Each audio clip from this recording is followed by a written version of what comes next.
அருமை சகோதரர்கள் அத்தனை பேருக்கும் முதல்ல நல்வாழ்த்துகள்.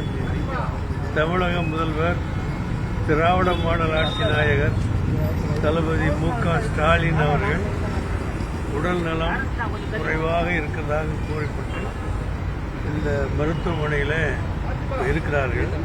ஆனால் உண்மையில் இங்கு வந்து பார்த்த பொழுது அவர் நல்ல சுகத்தோடு இருக்கிறார். இப்போ 2-3 நாளுக்கு ஓய்வுக்காக இங்கே தங்கியிருக்கிறார். அவர் நேற்றைய தினம் நடைபயணத்தின் போது சிறிய ஒரு சிறு தலை சுற்றல் ஏற்பட்ட காரணத்தினால அது எதனால் வந்தது என்று பார்த்து போக இங்கே வந்திருக்கிறார். வந்த இடத்துல எல்லா சிறப்பான எல்லா சிகிச்சைகளும் நல்லா பண்ணியிருக்கிறாங்க. எந்த பிரச்சனையும் கிடையாது.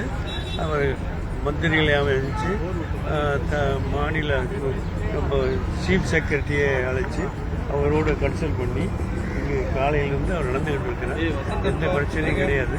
உடல்நிலை நல்லாவே இருக்கிறார். நாளைக்கு மறுநாளும் திரும்ப கோட்டைக்கு வந்து உங்களை எல்லாம் சந்திக்கக்கூடிய வாய்ப்பு வரும். இல்லாமல் இறைவனுடைய பேர்களை கொண்டு இந்த நல்லாட்சி நடத்தக்கூடிய தளபதி மு.க.ஸ்டாலினுடைய நல்லாட்சி, திராவிட மாடல் ஆட்சி தமிழகத்தில் இன்று நாளை என்றும் நடக்கக்கூடிய ஒரு ஆட்சியாக இருக்கும். எல்லாம் உள்ள இறைவன் அதற்கு அருள் புரிய வேண்டும் என்று நாங்களும் தொடர்ந்து பிரார்த்தனை செய்து கொண்டிருக்கிறோம்.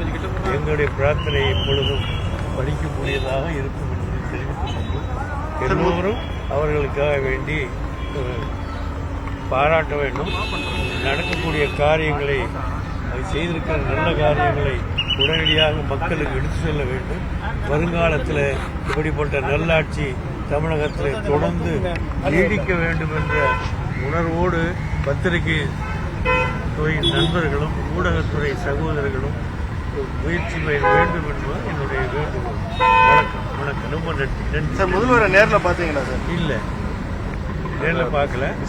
டிஸ்டர்ப் பண்ணக்கூடாதுன்னு நல்லா மற்ற நண்பர்களை தான் பார்த்து எல்லாம் விசாரித்து வந்து அது என்னுடைய வாழ்க்கையை அவருக்கு சொல்லி வந்தேன்.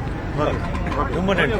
ஃப்ரெண்ட் ஆக்கிக்கோங்க. தந்தி டிவியின் சப்ஸ்கிரைபர்ஸ் அண்ட் ஃபாலோவர்ஸ் குடும்பத்தில் நீங்களும் இணையுங்க.